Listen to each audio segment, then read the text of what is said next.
Hey there, everyone. Welcome back to another video with me, Ben Rogjan, aka the Seattle Data Guy. Today, I was inspired by another YouTuber called Alex the Analyst, who I recently found a video of his where he made a video about 5 reasons why you should not become a data analyst. Today, I want to focus on a similar concept. In particular, I wanted to focus on 5 reasons why you might not want to start a data science and data engineering consulting company. Now, in this era of entrepreneurship, consulting is one way you can go because it is pretty easy to start a consulting business. You pretty much set up an LLC, put out a website, and now you are a consultant in whatever field you choose. And in that way, it can be very tempting to start a consulting firm. Personally, I really enjoy consulting. It's a lot of fun. You take on a lot of different projects, but I think there are good reasons why you may decide it's not for you. So here are just 5 reasons. First, you want stability. Let's be clear, consulting is far from stable, especially if you're only doing your own consulting company. Unlike working full time, it's much easier to get let go. A client just decides they no longer have budget and you are no longer servicing that client. So that can happen all of a sudden. They might be your best client. They might be a client that's currently providing 30, 40, 50% of your bottom line, and you suddenly have a giant hole to fill. This is very, very different compared to having a full-time job where, if a company decides you are no longer necessary, there are often a lot of extra steps they have to take to get rid of you. Some can let you go, obviously, but a lot will try to put you on some sort of PIP or some other forms of steps that are very clear and outlined in their employee agreements. So it's usually a little harder to get let go. So if you're hoping for stability, consulting and starting your own consulting business will definitely not provide that for you. Next, you want to be your own boss. I think a lot of people think that, you starting a consulting company means you're starting your own business, meaning that you are your own boss. However, especially with consulting, this is far from the case. You're in fact probably working for several other bosses who are all asking you to do different projects. This is very different from having maybe 1 or 2 direct managers, because in this case, you might be serving 3, 4, 5, 6, however many other clients you have, and each of them will have different needs. And you're not going to be the one that actually decides what projects to take on in most cases, but instead they will probably be asking and requesting certain things be taken on. Honestly, in most cases, especially in tech, you often tend to be an extra pair of hands and less of a consultant in terms of providing advice. And this can also depend on the type of client that you have and the type of work that you have. But oftentimes, much of the work will just be you trying to complete some sort of project that has very defined boundaries, which ends up being more like working for a company and less like you being a consultant and owning your own brand and company. All right. And so now the third issue, especially for all the people who go through the various pains of job searching, you'll know this pretty well, but you'll only know it to one degree, which is for jobs, which is handling rejection. If you can't handle rejection, consulting might not be great for you because you're going to be writing tons of proposals, many of which will not get accepted or just get ignored completely as you're putting together things for RFPs and various clients who are requesting your maybe pricing or proposals. And they might decide that either a different vendor was cheaper or maybe had a larger team that would meet their needs more closely, and thus you get rejected. This is very common. The way I always like to think about it is if you recall just trying to get your first job where companies wouldn't even look at you because you had 0 years of experience. Now imagine having 0 clients and asking people to take a chance on you. It's very hard.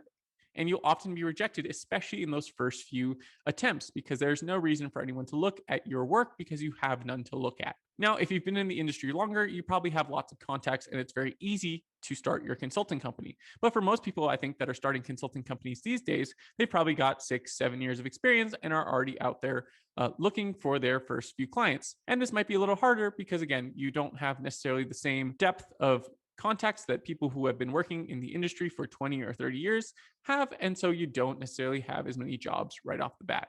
All right, my fourth point is if you don't like to promote yourself and do self-promotion, you probably shouldn't be a consultant. Here's the thing.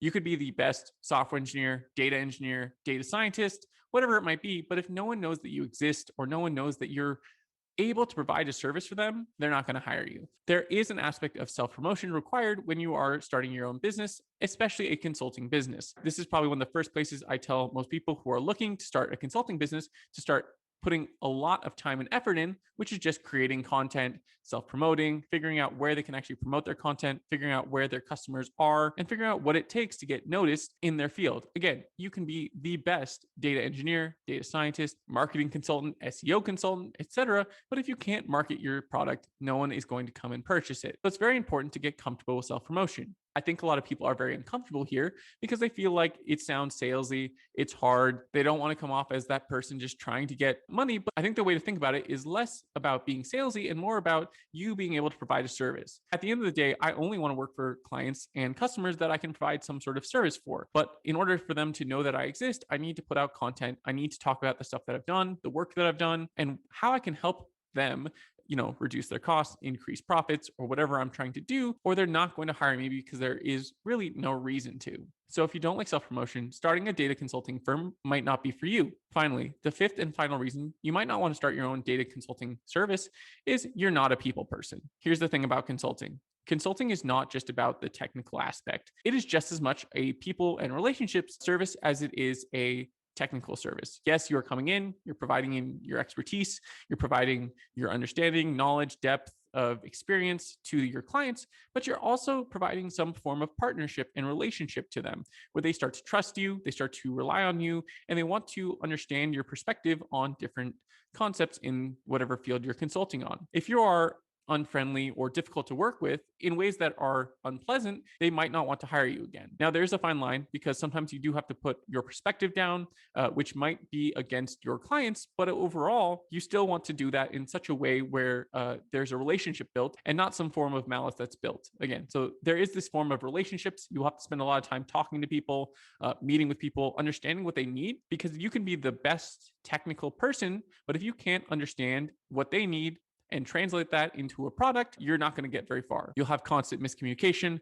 You'll struggle to actually understand what they're asking, or you'll struggle to lead them to what they're asking because oftentimes, especially if a client is not actually versed in your field, they don't 100% know what they need. Then there'll just be constant miscommunication and a lot of unhappiness when you deliver the final product. All right, so that was the final reason of why you should consider not starting a data science or data engineering consulting firm. Again, I think it's great if this is what you want to do, but I do think you need to consider the factors. And if you like stability, starting a consulting company is not for you. It will be difficult to get clients, especially if you're early on in your career. So do consider what you need, what your goals are in life, and what kind of stress and risk you're willing to take. For all those who are still here with me, thank you so much for watching this video. Please do comment. Let me know about your thoughts. Have you ever wanted to start a data science and data engineering consulting firm, or maybe some other consulting firm?